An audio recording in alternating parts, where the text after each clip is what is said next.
Warning: electrical shock hazard. Disconnect power before servicing. Replace all parts and panels before operating. Failure to do so can result in death or electrical shock.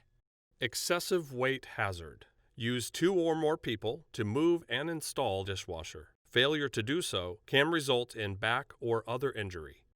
My name is Phil Lally. I'm the Product Service Manager for Whirlpool for the dish category, and today we're going to cover the new installation of a new model line we've got out that's going to launch in February of 2020.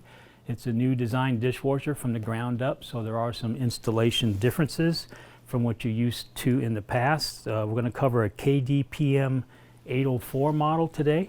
What's new, unique, and different with the 2020 model line that's coming out. We've got a taller tub. The drain hose connection is new. It's got a 110-degree elbow. We've got 4 new insulation anchor points for the insulation blanket that goes around the dishwasher, so when you push it into cutout, it doesn't bunch up on you. We've got 4 new leveling legs.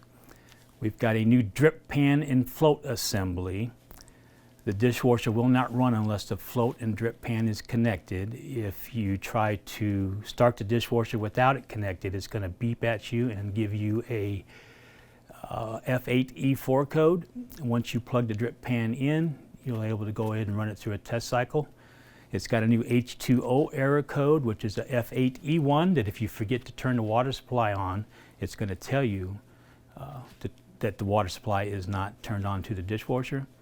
It's got a new install and service cycle that you can run. It's a short 5-minute cycle that you can run while you're checking for leaks. All right, one thing I just want to recap and remind you that this unit has a new drip pan and float assembly. That's one of the last things you're going to install before you put the front toe panel on. And we want you to run a short installation service cycle, or you could do a rinse only. We're just trying to run, make sure we get water in it, the unit's working, and you want to check for leaks before you put the toe and insulation panel on. And that install service cycle is a real quick key dance, 1, 2, 3, 1, 2, 3, 1, 2, 3. If you're successful, all the LEDs will come on, and then you can rapid advance it steps 1 through 6. Step 1 is drain, step 2 is fill, step 3 is wash. And like I say, it's a short 5-minute cycle, or you can rapid advance it to whatever portion of the cycle that you want. And just to make sure we're doing this so you check for leaks.